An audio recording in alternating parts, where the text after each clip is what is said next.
Hey everyone, welcome to Reddit Readout. Today we are checking out Confession. Story 1.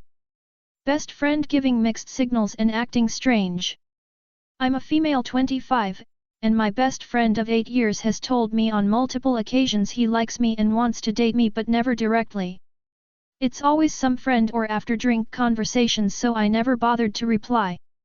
Very recently he came out as bisexual, which is a deal breaker for me as I'm into very masculine men and my friend does have a lot of feminine traits.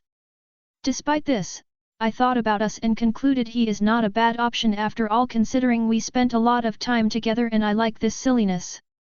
I asked him if he likes guys more than girls and he said it doesn't matter cause he only wants to marry a girl due to family restrictions, his family or nobody else knows, and not tell his partner about his sexuality. He told me all this while we were very drunk and I was disappointed. After thinking about it for months, I told him I wanna give this a shot as this mixed signals were ignored for years, but this time he proceeded to say he wants to take time and later on I got to know he is going to ask some girl out and likes her. I'm confused if he likes me now or not, cause even after telling him directly he did not have that much needed conversation with me yet and moved to next girl. He doesn't have any plans telling this other girl that he's been sleeping with men for last 5 years. I feel he's just a bad sport and it is hard continuing friendship with someone who is completely dishonest, inconsistent, and inconsiderate of others' feeling. I'm just sticking around for the time I have invested in this friendship, but nothing feels same now. What do you guys think should someone do in such situation? Story 2. I threw away a handmade gift my mother gave me for my birthday. This is going to be a bit lengthy. Years ago, for my 9th birthday, I begged my mom to make me a plush. I won't say what of because it's very specific and I don't want to risk being recognized.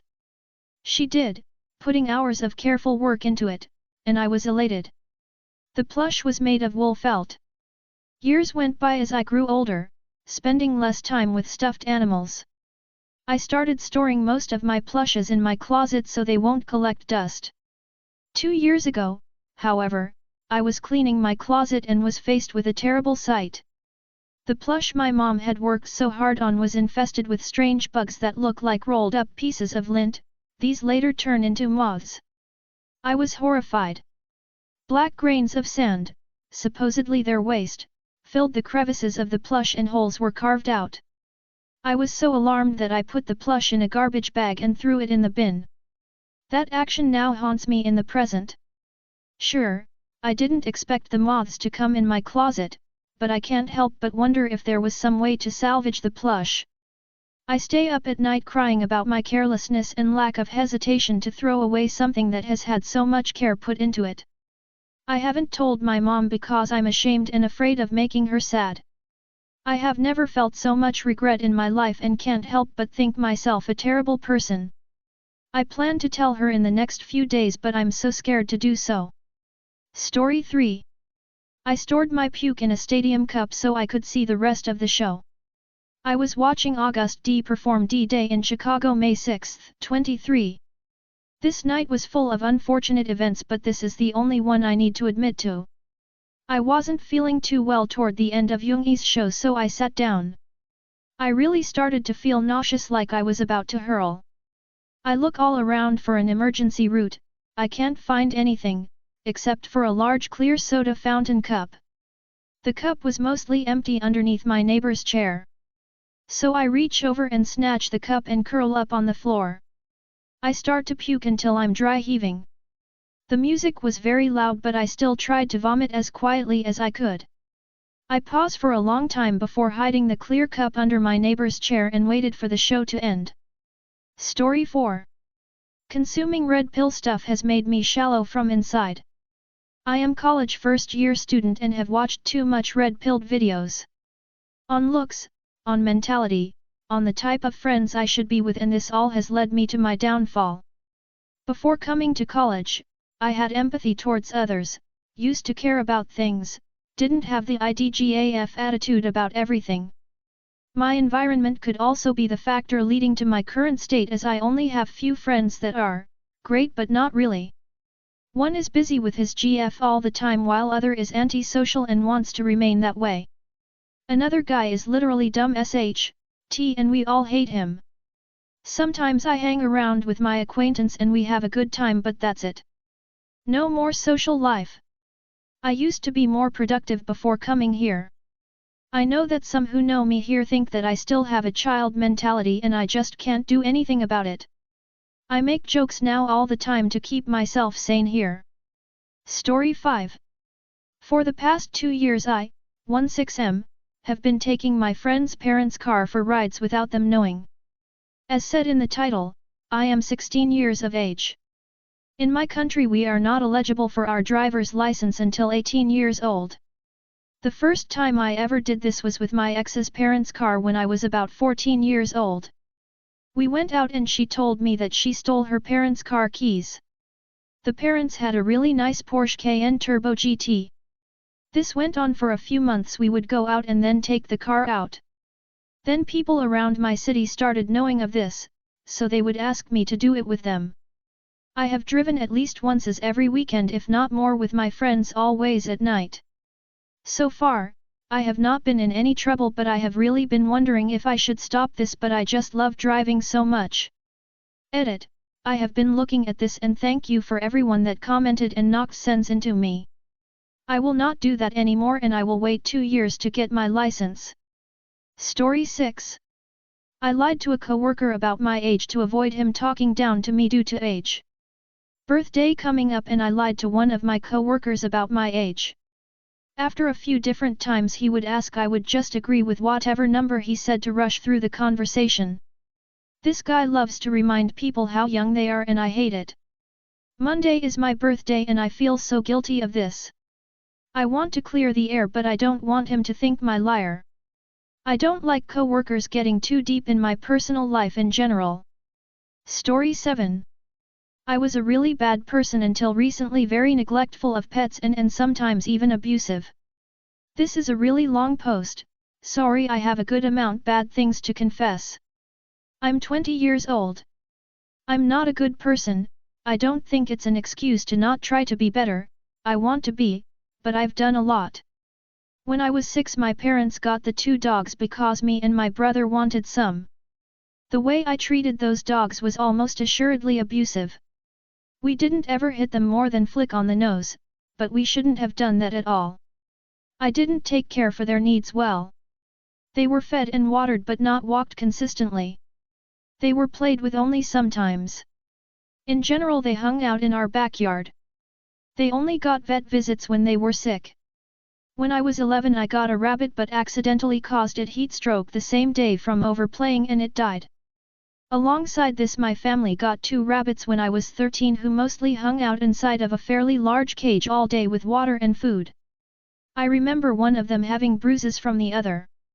I also remember one extremely abusive event where me and my brother let the rabbit out of the cage when I was 14 and we couldn't catch him, so I think my parents had one of the dogs chase it to tucker it out. My recalling of this event is hazy, it's been nearly 7 years. I engaged in abusive behavior towards them that could have killed them and did scare them. My family eventually moved to another state. We gave away the rabbits to a no-kill shelter and we took the dogs with us. Still I engaged in abusive behavior, like when I wanted to hang out at someone's house or fireworks going off we would put the dogs in the utility room with water, and while this room wasn't tiny I neglected duties for my own satisfaction. At the start of the new year I began to recognize my abuse and started trying to take better care of them, by taking them for a daily walk and giving them more affection. Unfortunately I still engaged in sub-par care, cause I would do things like take them for walks through snow without checking the temperature. Luckily neither ever caught frostbite, but the irresponsibly is bad. Honestly it bothers me that they still loved me, instead of hating me. 3 months into this year one the 2 dogs passed. It happened in one day, she suddenly fell ill. My parents set up a vet visit for her and I thought she would be okay as it had only set in that day, so I went about my day. I later came out to visit her and watched over her before work. She at one point passed blood and I called my parents to tell them I wanted to take her to the emergency vet. They told me to not panic and that it was possibly just mucus. I eventually left for my job cause I knew my parents would be home in 20 minutes to take care of her. I kissed her on the head and pet her before I left. This was the last time I saw her. My mom got home and she said she was doing okay till she deteriorated and my mom tried to get her to the vet but she passed beforehand. I wish I was there. She was scared and in pain and I wasn't there for her. After her passing this I began to realize that my care still wasn't good enough and that even in her last couple months I wasn't doing a good job. As with the other dog I began to recognize some of the worst medical problem he has and still does. He doesn't have great teeth cause he never got regular dental and even the most recent trip to the vet recommended against a teeth cleaning as he stated that while my dog's teeth were dirty they were structurally sound. He thought the heightened risk of anesthesia was too high despite his blood levels looking fine. He also noted that by virtue of being an old dog he had some arthritis and while he didn't recommend us any pain meds, at least not yet, I've been doing my best to get him vitamin supplements. I've been trying to give him more care and affection since he's also in his later years. He gets a daily 30-minute walk where he gets to go at his own pace and sniff around. At least most days he still seems happy. I won't claim I'm always good. I've had an incident where I took him for a walk when it was too hot out and while he didn't burn his paws I was irresponsible. There were times where actions I took accidentally got him to slip down some stairs, and even though he never limped, I regret this. I still have a lot of growing to do. It also been difficult cause my family got a new puppy who somewhat bothers the older dog, and the old dog has even recently taken to sleeping in my parents' bathroom, which they allow. I'm gonna do my best to not make the same mistakes I made again. Also once my older dog does pass, I'm going to try and donate my time to an animal rescue shelter. I already donate $25 to a bunny charity once a week to hopefully start making up for what I did to the rabbits. I know I could use excuses but those are ways of me pushing the blame off of myself when its weight is what I should feel. I feel like I'm lying to my friends, as while I talk about some of this with them, I don't talk about it all. Despite knowing I don't deserve it I want empathy from others. My parents have let me see a counselor about these feelings. My first session was recent. He was a very nice but I don't know how much distance he'll make with me. I know writing this that I'm a coward, as I'm not willing to put a name to this post. If you've read this whole post thank you for letting me air things out. That's all for today. Please don't forget to like and subscribe.